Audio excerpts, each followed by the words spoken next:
Hey y'all, welcome back to my channel. So it is a different setup today. My office is finally complete and I am so excited to share it with y'all, but today that is not the video that we are sharing. That is for next Tuesday. So I am over at my house today with my iPhone and my laptop, and I will be interviewing one of Birmingham's best vendors. So I'm gonna go ahead and get started with that.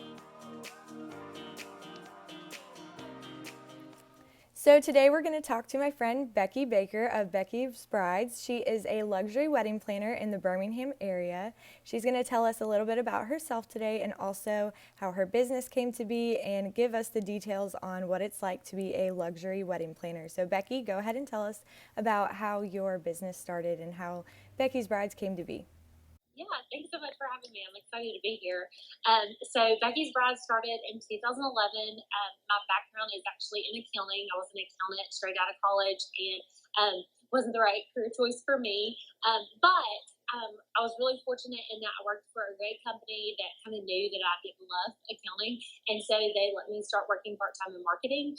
And from there, I got to plan some corporate events, and then some girls asked me to help them with their weddings, and then I was like, well, I wonder if I could do this for real. And so Becky's Brides was born in 2011. It's been a wild ride. That's amazing. I love your background story. My photography journey is definitely not as exciting. It was just like, oh, I became a mom. What hobby could I get into? All right, so I want you to walk us through kind of the planning process. Like when a bride comes to you and meets with you, what's kind of the process you go through? Sure. So we really work with brides on two different levels. So we can work with them on a full service level where we're working with them from start to finish, or we can work with them where they really plan their wedding and then we come in about 6 weeks prior to the wedding and execute everything. From a full service standpoint, the way it works is generally they come to us without a venue, although sometimes they do have a venue, which is great as well. So the very first thing that we do is start looking for a venue that's going to fit for them, taking into consideration guest count, rating plans, aesthetics, different things like that.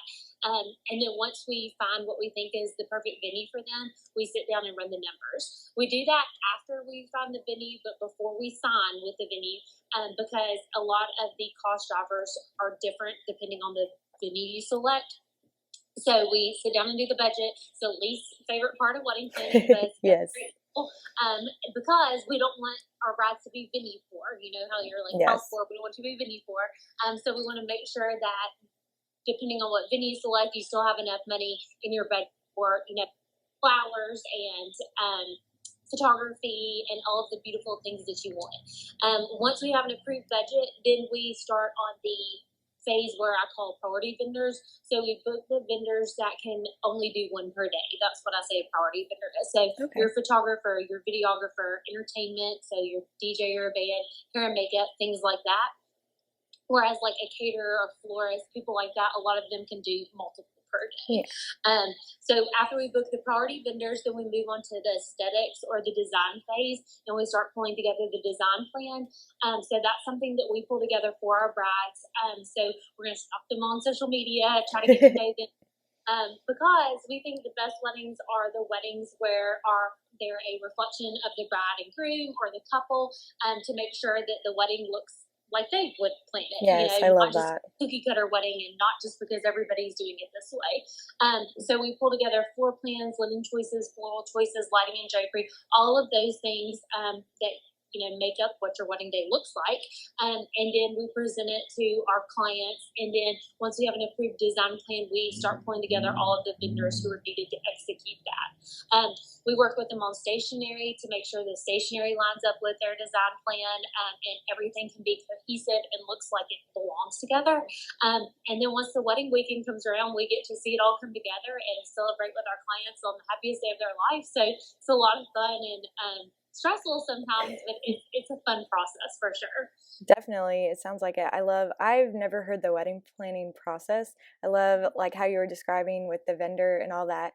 I had a church wedding, so I didn't have to, meet with a venue or anything like that. So it's definitely interesting to see the other side of it. So not being a photographer, what it looks like. So I want you to tell me just a little bit about what brides can maybe expect from you in the process. I know actually you explained that very well. So is there anything else that brides can maybe expect from you that's a little bit different than the average planner? Yeah, so I think that for us, what we're looking for with our clients is to build a relationship with our clients. The better we can get to know them, the better we can serve them and make sure that their wedding day is a dream scenario for them. So we're really trying to build relationships with our clients. We also only take a certain number of weddings a year, usually around 20, and that's between myself and one other full-time planner here on staff.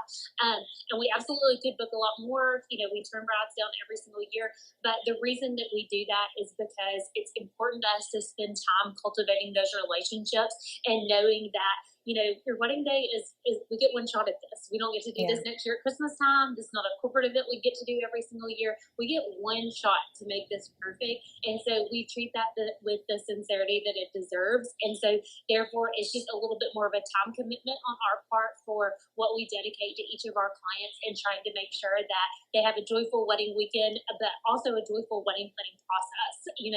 Sometimes weddings get a bad rap for being stressful, but they definitely shouldn't be. It's an exciting time. It happens once in your lifetime, and the whole season of engagement should be joyful. And so we really strive to make that happen. I love that. See, I think that's definitely what sets you apart, that you not only celebrate marriage, but you want to put so much into your client. A lot of people are just about the numbers, like, oh, I've booked, 40 weddings this year. And I know some photographers like that as well, and not many. I don't want to make it sound like the industry is just full of money hungry people, but you definitely get that from time to time. So it's nice to see when somebody puts so much into their clients. So I want to see what your best advice for any brides that are starting this process. What's your best advice for them as they start this process in wedding planning, or just, wedding planning in general, because there's a lot to it. The power planner. Yes. But no, in all honesty, I think it is really sitting down and determining what your priorities are. What are your non-negotiables? And that really helps drive the whole planning process, from budget to guest list to,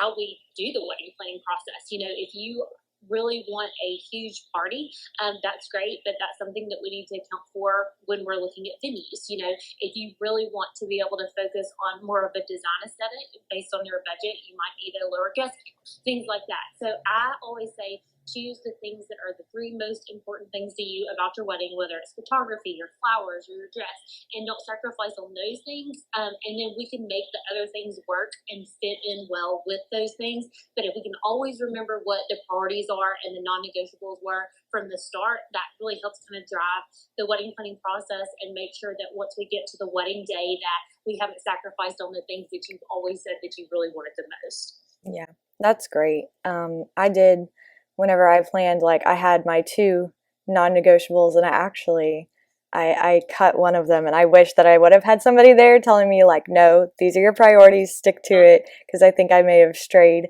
in it a little bit. So how can our brides find you? Do you have any information for them? Sure. Yeah, you can find me online at beckysbrides.com, on Instagram at Becky's Brides. I'm really active there. On Facebook, all the usual channels. You can email me, Becky at beckysbrides.com. So we love to develop relationships with our brides and, brides that aren't necessarily our brides and our vendors. So we love connecting on social media, and you can find us in all those avenues. All right, and I will link all of her social media and also website below in the description. So if you would like to chat with Becky or just to get to know her a little bit on Instagram, her Instagram feed is amazing. So definitely check her out. You can click those links in the description. Thank you, Becky, for joining me today. I had a great time getting to know you a little bit better and getting to chat.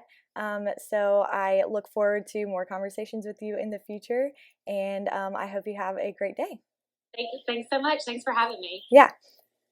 If y'all enjoyed that video, be sure to like and share, and then please subscribe to my channel. I upload videos every Tuesday, and be sure to stay tuned next week when I finally do my office reveal. I'll see y'all next week.